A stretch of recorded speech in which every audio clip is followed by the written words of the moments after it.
അപ്പോൾ നമ്മൾ ഇന്ന് ഈ 2 വൈറ്റ് ഷാർക്കുകളെ നമ്മുടെ ഔട്ട്ഡോർ ടാങ്കിലേക്ക് മാറ്റാനായിട്ട് പോവുകയാണ്. നമ്മുടെ ആൽബിനോ സ്പോട്ടഡ് കാറ്റ് ഫിഷുകൾ കിടക്കുന്ന ടാങ്കിലേക്കാണ് മാറ്റാനായിട്ട് പോകുന്നത്. ഇവരെ പൊതുവേ വൈറ്റ് ഷാർക്ക് എന്നാണ് പറയാറുള്ളത് എങ്കിലും ഇതിൻ്റെ ഒറിജിനൽ പേര് എന്ന് പറയുന്നത് ഇറിഡിസെൻറ്റ് ഷാർക്ക് കാറ്റ് ഫിഷ് എന്നാണ്. പാൻകേഷ്യസ് ഹൈപ്പോതലാമസ് എന്നാണ് ഇതിൻ്റെ സയൻറ്റിഫിക് നെയിം വരുന്നത്. നമ്മളിവരെ വാങ്ങിച്ചിട്ട് ഏകദേശം 3 മാസമൊക്കെ ആയിട്ടുണ്ട്. പക്ഷേ ഇതിൻ്റെ ഗ്രോത്ത് വളരെ സ്ലോ ആണ്. അതിൻ്റെ കാരണം എന്താണെന്ന് വെച്ച് കഴിഞ്ഞാൽ ഈ ഒരു ബോക്സിൽ കിടക്കുന്നതുകൊണ്ടാണ്. ഇത്തരം മീനുകൾ വലിയ സൈസ് ആവണമെന്നുണ്ടെങ്കിൽ അല്ലെങ്കിൽ പെട്ടെന്ന് ഗ്രോ ചെയ്യണമെന്നുണ്ടെങ്കിൽ അത്യാവശ്യം നല്ല ടാങ്ക് സ്പേസ് വേണം. അതുകൊണ്ടാണ് പെട്ടെന്ന് തന്നെ നമ്മൾ ഔട്ട്ഡോർ ടാങ്കിലേക്ക് മാറ്റാമെന്ന് വിചാരിച്ചത്. കുറച്ച് നാൾ നമ്മൾ ഈ ടബിലിട്ടത് എന്തുകൊണ്ടാണെന്ന് വെച്ച് കഴിഞ്ഞാൽ ഇതിൻ്റെ കാര്യങ്ങളൊക്കെ ഒന്ന് മനസ്സിലാക്കാൻ വേണ്ടിയിട്ടാണ്. ശരിക്കും ഇവരെ നമ്മൾ വാങ്ങേണ്ടതല്ല. ഇതിലേക്ക് ഒരു ജയൻറ്റ് കോരാമനെ കുഞ്ഞിനെയാണ് നമ്മൾ ഇടാമെന്ന് വിചാരിച്ചിട്ടുണ്ടായിരുന്നത്. പക്ഷേ ഒരു ദിവസം നമ്മൾ അക്വേറിയം ഷോപ്പ് വിസിറ്റ് ചെയ്ത സമയത്ത് ഇവരെ കണ്ടപ്പോൾ ഒരു ക്യൂരിയോസിറ്റിയുടെ പുറത്ത് വാങ്ങിച്ചതാണ്. നമ്മൾ ഇതുവരെ ഇവരെ വളർത്തിയിട്ടില്ല. അപ്പോൾ ജസ്റ്റ് ഒന്ന് വളർത്തി നോക്കാമെന്ന് വിചാരിച്ച് വാങ്ങിയതാണ്. ഈ ഒരു സ്പേസ് ചെറുതാണ് നമുക്ക് ഓൾറെഡി അറിയായിരുന്നു. പിന്നീട് വലിയ ടാങ്കിലേക്ക് മാറ്റാനുള്ള പ്ലാനിലായിരുന്നു ഈ കണ്ടെയ്നറിൽ ഇട്ടത്. അപ്പോൾ ഇവരെ നമ്മൾ ഔട്ട്ഡോർ ടാങ്കിലേക്ക് ട്രാൻസ്ഫർ ചെയ്യാനായിട്ട് ഈ ഒരു ചെറിയ കണ്ടെയ്നറിലേക്ക് മാറ്റിയിട്ടുണ്ട്. വലിയ സൈസ് ടാങ്കുകളിൽ ഇവർ വെക്കുന്ന ഒരു സൈസ് അറൗണ്ട് ഒരു 2 ഫീറ്റ് ഒക്കെയാണ്.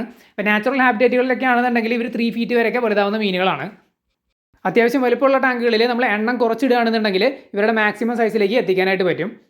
പിന്നെ ഇവർ നല്ല രീതിയിൽ പെല്ലറ്റ് ഫുഡ് കഴിക്കുന്ന മീനുകളാണ്. നമുക്കറിയാം പല മോൺസ്റ്റർ ഫിഷുകളും ലൈവ് ഫുഡ് അല്ലെങ്കിൽ നോൺ വെജ് മാത്രമാണ് കഴിക്കുന്നത്. ഇവർ പെല്ലറ്റ് ഫുഡ് നല്ല രീതിയിൽ കഴിക്കും. അതിൻ്റെ കൂടെ നമ്മൾ ആഡ് ഓൺ ആയിട്ട് എന്തെങ്കിലും നോൺ വെജ് കൊടുക്കുകയാണെന്നുണ്ടെങ്കിൽ ഇപ്പോൾ മണ്ണിരകളോ അല്ലെങ്കിൽ ചെമ്മീൻ അല്ലെങ്കിൽ എന്തെങ്കിലും BSF ലാർവ പോലുള്ള നോൺ വെജ് ആഡ് ഓൺ ആയിട്ട് കൊടുക്കുകയാണെന്നുണ്ടെങ്കിൽ അത്യാവശ്യം നല്ല ഫാസ്റ്റ് ഗ്രോത്ത് നമുക്ക് എക്സ്പെക്ട് ചെയ്യാനായിട്ട് പറ്റും. ഈ ഒരു മീനിനെ തന്നെയാണ് ആസാം വാള എന്ന് വിളിക്കുന്നത്. തുടക്കത്തിൽ നമ്മൾ പറയാനായിട്ട് വിട്ടുപോയിട്ടുണ്ടായിരുന്നു. ഇതിൻ്റെ ബ്ലാക്ക് വെറൈറ്റിയാണ് ഭക്ഷണാവശ്യങ്ങൾക്കൊക്കെ ആയിട്ട് ബൾക്കായിട്ട് വളർത്തുന്നത്. അപ്പോൾ അവർക്കൊക്കെ ഫീഡായിട്ട് കൊടുക്കുന്നത് പറഞ്ഞു കഴിഞ്ഞാൽ ഈ വീട്ടിലൊക്കെ ഉണ്ടാകുന്ന വേസ്റ്റ്, ഹോട്ടൽ വേസ്റ്റ് ഒക്കെ കൊടുത്തിട്ടാണ് ചിലവ് കുറച്ച് ഇത്തരത്തിലുള്ള വാള മത്സ്യങ്ങളെ വളർത്തുന്നത്. ഇവരെ വളർത്താനാണെന്നുണ്ടെങ്കിൽ നമ്മൾ സ്പേസ് മാത്രം നല്ല രീതിയിൽ നോക്കിയാൽ മതി. സ്പേസ് ഉണ്ടെങ്കിൽ മാത്രമാണ് ഗ്രോത്ത് വയ്ക്കുന്നത്. ഏത് തരത്തിലുള്ള ഫുഡും കഴിക്കും. അതുപോലെ എയറേഷൻ നിർബന്ധമുള്ള ഒരു മീനല്ല. ഇവർക്ക് ഡയറക്റ്റ് അന്തരീക്ഷത്തിന് ശ്വസിക്കാനുള്ള കഴിവുള്ള മീനുകളാണ്. അതുപോലെ തന്നെ ഇതുവരെ നമ്മൾ ഇവരെ വളർത്തിയിട്ട് യാതൊരു അസുഖങ്ങളോ കാര്യങ്ങളോ വന്നിട്ടില്ല. അത്യാവശ്യം നല്ല ഇമ്മ്യൂണിറ്റി ഉള്ള മീനാണ്. പിന്നെ നമ്മൾ അലങ്കാര ആവശ്യങ്ങൾക്കൊക്കെ ആയിട്ടാണ് വളർത്തുന്നതെന്നുണ്ടെങ്കിൽ ഒന്നുകിൽ ഈ ഒരു വൈറ്റ് അല്ലെങ്കിൽ ആൽബിനോ വാങ്ങിച്ച് വളർത്തുന്നതായിരിക്കും നല്ലത്. ഇത് വൈറ്റ് വെറൈറ്റിയാണ്. ഇതിൻ്റെ കണ്ണ് ബ്ലാക്ക് ആണ്. ആൽബിനോ ആണെന്നുണ്ടെങ്കിൽ കണ്ണ് റെഡ് ആയിരിക്കും. ബ്ലാക്ക് വെറൈറ്റി കൂടുതലും വളർത്തുന്നത് ഈ ഒരു ഭക്ഷണാവശ്യങ്ങൾക്കായിട്ടാണ്.